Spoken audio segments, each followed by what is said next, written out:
Lorsqu'on dénonce le caractère moutonnier d'une population dans sa globalité, il faut bien faire attention aussi, sous peine de devenir, sous peine d'être bête, de ne pas viser tout le monde. Je m'explique.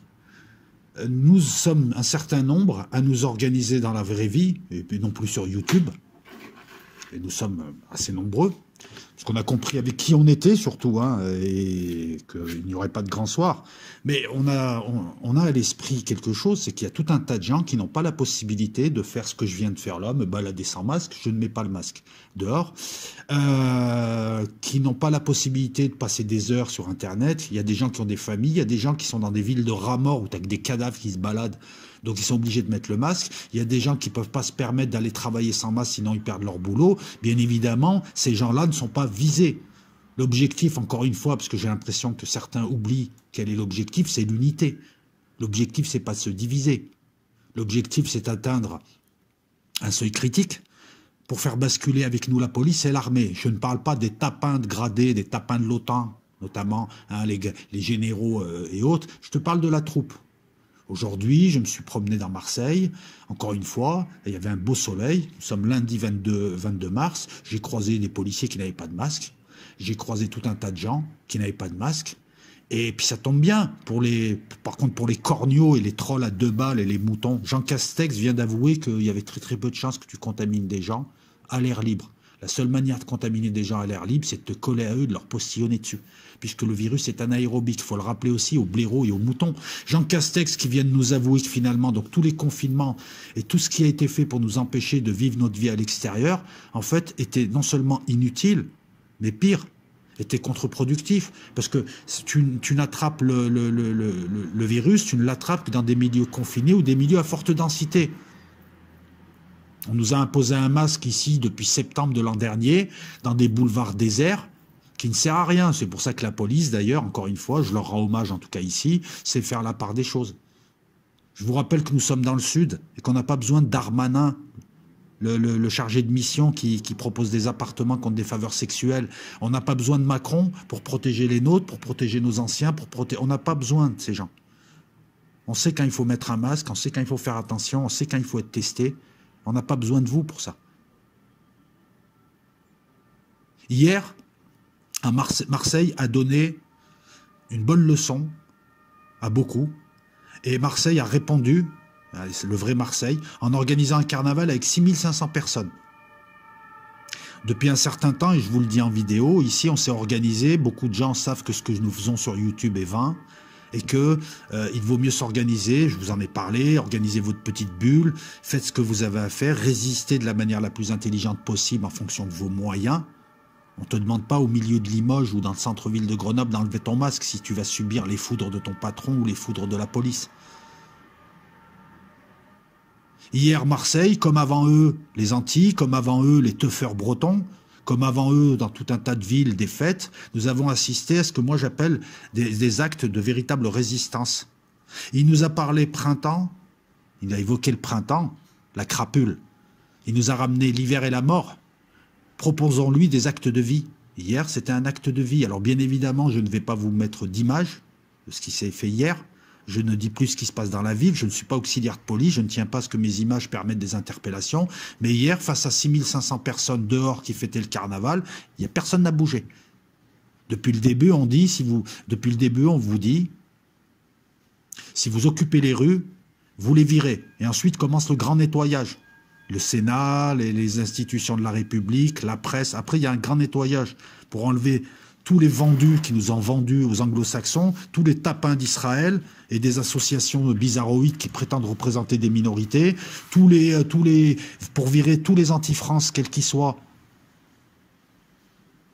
Et je te rappelle que c'est pas parce que tu es blanc que tu es français. Quand tu as un gros mouton comme ça, tu détruis ton pays. Hein, je rappelle encore une fois, c'est au beauf notamment, que être français, c'est un état d'esprit, et être français, ça se mérite. Tu as fait quoi de plus que tout un tas de gens? Tu es pied plat, tu n'as pas fait l'armée, tu es un mouton et tu es un blaireau. Tu propages la division dans ce pays. Oh, tu peux toujours venir m'insulter. C'est pas moi qui nettoie les commentaires. J'ai quelqu'un qui me nettoie les commentaires et qui m'enlève tous les commentaires pourraves.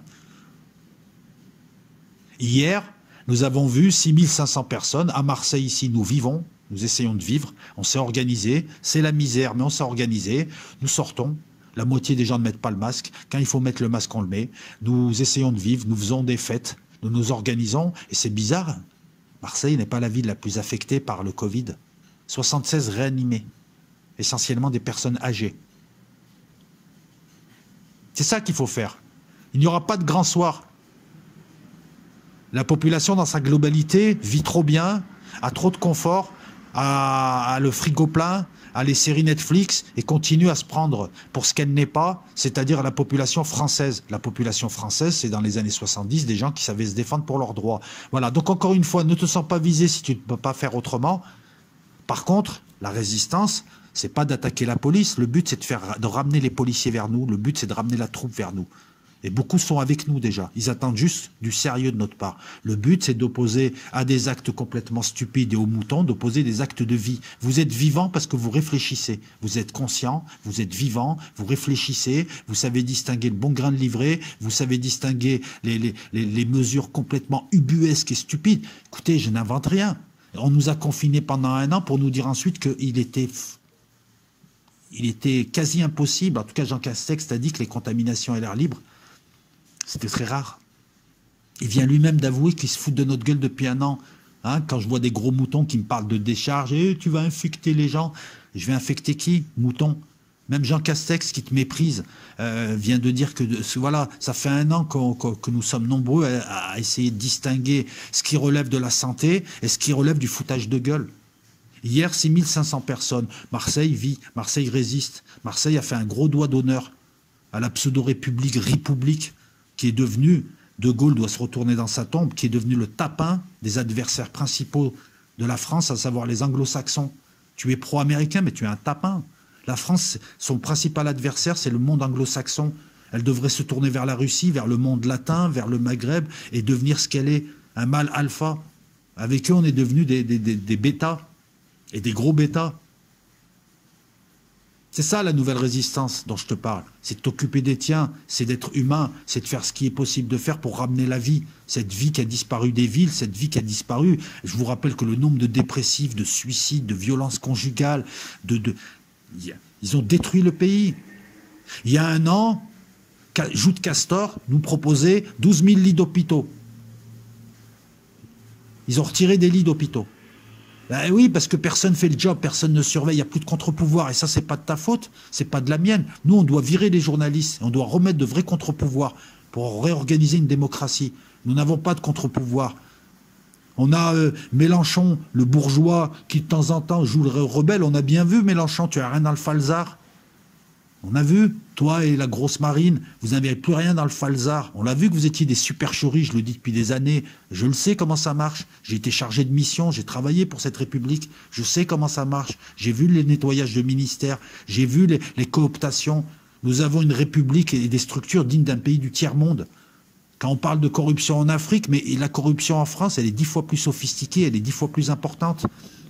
Quand on méprise le reste du monde alors qu'ils nous donnent des leçons de morale tous les jours, il y a des pays qui sont démunis sur un plan sanitaire et ces pays-là ont réussi à avoir moins de morts que nous. S'ils avaient mis 2 milliards, c'était à peu près le prix, dans des lits d'hôpitaux, il y aurait eu moins de morts et on n'en serait pas là. Tu montes des hôpitaux, tu mets des lits de réa, tu mets de l'argent, notre argent, que tu nous prends. Tu le mets là, on aurait claqué 1 ou 2 milliards, tu mettais des masques et tu imposais le masque en milieu fermé, tu ne fermais aucun commerce, tu dépistes, tu isoles, tu traites. Ça nous aurait évité de dépenser 170 milliards. Vous vous rendez compte qu'il suffit juste de regarder un peu ce qu'ils font pour t'apercevoir que les gars, ils sont complètement, non pas tarés, ils savent ce qu'ils font. Ils sont là pour détruire la France. Ils sont pas blacks, hein, ils sont pas arabes, ils ont ta gueule. Voilà pourquoi je te dis que la France, elle appartient à ceux qui l'aiment. Et ceux qui la défendent, la vraie France, pas la France Netflix, pas la France des radasses avec des coupes à la con et des métrosexuels, la France des bonhommes. J'aurais dû naître en Russie, moi. Moi, j'aurais été avec des mecs et des vrais nanas, quoi. Je pense que les nanas russes, elles ont plus de couilles que tout un tas de gens ici qui prenaient des postures et qu'on ne voit plus, là. On ne vous voit plus maintenant. Alors, faut pas que je m'emporte contre ces gens-là qui suivent n'importe qui, n'importe quoi. Et on propose, voilà, Marseille vient de répondre. Ces gens détruisent la République. Ces gens détruisent les symboles de la France. Quand ils nomment Darmanin ministre de l'Intérieur, que ce type a des casseroles au cul, je ne rentre pas dans le détail des histoires de mœurs, quand nous avons des hommes politiques qui montrent leur bite à des radasses, Griveaux, quand nous avons des nains, quand nous avons des nains cocaïnés qui viennent te voler, qui sont fascinés par Tom Cruise, pose-toi des questions. La réalité, c'est que, 1, il n'y a pas de contre-pouvoir, 2, il n'y a aucune réactivité, beaucoup d'endormis. Dieu merci, Marseille, comme avant eux les Antilles, comme avant eux dans tout un tas d'endroits en France, des gens se réveillent, se rebellent intelligemment. Vous nous emmerdez, on va faire la fête, et on est plus nombreux que vous. Si demain, et pendant quelques jours, les gens descendent, s'organisent dans toutes les villes, descendent et occupent le pavé en demandant à Macron de dégager, et s'ils s'inspirent de l'exemple algérien du Irak, ces gens-là se barrent, s'enfuient aux USA et en Angleterre. Vous n'avez pas compris qu'ils vous ont mis des gens qui vous ressemblent et qui sont des traîtres au pays, que les plus gros traîtres français, ce sont des gens qui te ressemblent, qui n'ont pas ma tête, ces gens. Si tu veux que la France soit admirée comme elle l'a été, si tu veux que même les jeunes de quartier suivent, donne l'exemple, qu'est-ce qu'ils voient, les jeunes de quartier? Ils voient des consommateurs. Au moins, quand tu viens dans un quartier marseillais, au moins tu sens qu'il y a de la couille.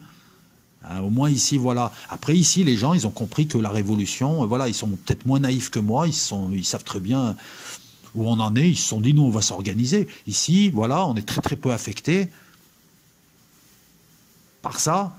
On est surtout affecté par les conditions économiques, puisque où va l'argent, il n'y a pas de travail, c'est la misère, les gens se bagarrent pour toucher des aides alimentaires, les gens n'ont pas les moyens d'acheter des masques, certains, il y a des familles qui vivent des drames, où va ce putain d'argent? Et tu vois des gens qui n'ont jamais bossé, qui viennent te donner des leçons de morale, qui touchent des 8 000, des 10 000 euros par mois, qui cumulent 5-6 retraites. Hollande, le tapin d'Israël, le tapin de Netanyahou, je suis désolé de parler comme ça, mais c'est une réalité, encore une fois, qui a vendu les intérêts français. Valls, vous avez vu qui en a? Tout est fait sciemment pour détruire un pays, une histoire. Maintenant, tu choisis ton camp. On ne te demande pas d'aller en prison. Moi, je te dis, ce que je te propose, je le fais déjà. Occuper les rues, on y est déjà. S'organiser en résistant, on y est déjà. Organiser la fraternité, on y est déjà. Faire des actes de vie. Opposer tes actes de vie à leurs actes de mort. Hier, nous, on a fait un gros doigt d'honneur à cet arrêt et un gros doigt d'honneur à tous ces moutons. Et je suis content de voir que beaucoup de gens se rendent compte à quel point on en est. Tu vois, j'aurais pas utilisé ce terme il y a 1 an et demi, de peur de vous choquer, mais vous avez vu où on en était. Des grandes gueules qui adoptent des postures et dès qu'il y a une bataille, au premier coup d'escopette, ils s'enfuient, ou ils se cachent, ou ils viennent t'insulter toi. Voilà, mentalité de collabo. En 40, au moins, l'ennemi était identifié. Il avait un uniforme, il parlait une autre langue. Là, le gars, il te ressemble et il est là pour te détruire, il te méprise. Macron, Hollande, Sarkozy, Chiappa, tous ces gens méprisent le français moyen. Alors réveille-toi, gars, au lieu de te diviser, de t'inventer des races, des machins. Voilà. Si tu veux que les gens viennent t'aider, il faut aussi respecter les gens autour de toi. Quand les gilets jaunes ont commencé à défiler, beaucoup d'Arabes ont dit non, on n'y va pas. Ces gens-là votent Le Pen, ils passent leur temps à nous dire ça à l'arabe, vous n'êtes pas français, cassez-vous. Pourquoi tu veux qu'on aille les aider? Je n'ai pas su quoi leur répondre à ces gens. Ils avaient raison. Je suis désolé, mais ils avaient raison. C'est peut-être la chute du QI en France qui est hallucinante, quoi. De voir des gens qui n'arrivent même pas à voir, qui réagissent à l'émotionnel et qui n'arrivent pas à voir plus loin que le bout de leur nez et qui s'étonnent ensuite que personne ne les soutienne. Moi, je veux que mon pays redevienne un pays leader, un pays admirable, avec des bonhommes, des bonnes femmes, un pays structuré, où on n'attaque pas les gens qui ont une religion, où les gens peuvent s'exprimer, où on s'en prend pas aux minorités, où on vire ces associations de merde et on vire toutes les 5e colonnes. Pas que les Arabes qui agitent le drapeau d'un autre pays. Amis franco-juifs, faites le ménage chez vous. Parce que les plus gros diviseurs, ils se sont emparés de la France. Vous le savez, vous en avez honte. De temps en temps, on me dit, ouais, ben, écoute, je sais ce que tu dis, c'est vrai, mais je ne peux pas le dire. Faites le ménage chez vous. Nous, on s'est démarqué des islamistes et de tous les trous de balles qui étaient autour de nous. Le français occidental, lui, a été le premier à dénoncer ce qui allait pas autour de lui. Il a été le premier à faire son mea culpa, voire même à s'autoflageller. Ça allait trop loin. Il faut arrêter aussi de s'autoflageller. Parce que face à ces mouvements pseudo-antiracistes qui sont racistes, quoi, quand tu vois, tu sais, Assa Traoré, celle qui a besoin d'un paysagiste pour se faire une coupe de cheveux, qui traite de sale race, enfin quelqu'un de son groupe qui traite de sale race un type, parce que le type lui a dit, écoute, tu te sens malienne, t'aimes pas la France, casse-toi. Et c'est pas raciste. Tu es chez quelqu'un, tu bouffes chez quelqu'un, tu dis à ce quelqu'un qui te dit t'es chez toi, non, je suis pas chez moi c'est ailleurs, c'est mieux, c'est machin. Au bout d'un moment, il te dit, bah rentre chez toi, qu'est-ce que tu me prends la tête? Je suis fier de voir que cette ville s'est résistée intelligemment. Hein. Et ici, voilà, les gens font ce qu'ils ont à faire en étant responsables. Quant à la réalité, il suffit de voir les chiffres, il suffit de voir ce qui se passe, il suffit d'écouter les infirmiers, il suffit d'écouter les infirmières, les médecins, il suffit voilà, pour t'apercevoir qu'on est dans un énorme délire et qu'il faut 1 an pour commencer à se réveiller. Mais t'imagines, on aurait eu des crapules, un peu plus crapules, ils t'auraient pas donné 1 an pour te réveiller. Il y a un souci. Il y a un souci. Il n'y a pas de contre-pouvoir, il n'y a pas de réactivité, parce qu'on a cassé un à un tous les contre-pouvoirs, on a abêti les gens, on leur a donné du divertissement, on leur a donné la position de l'enfant roi, c'est-à-dire du consommateur gros con qui veut tout gratuit, qui passe son temps à donner un avis j'aime, j'aime pas, et qui croit qu'il est indispensable. Non, tu n'es pas indispensable, c'est comme sur YouTube. Comporte-toi en adulte responsable et en citoyen, tu seras respecté.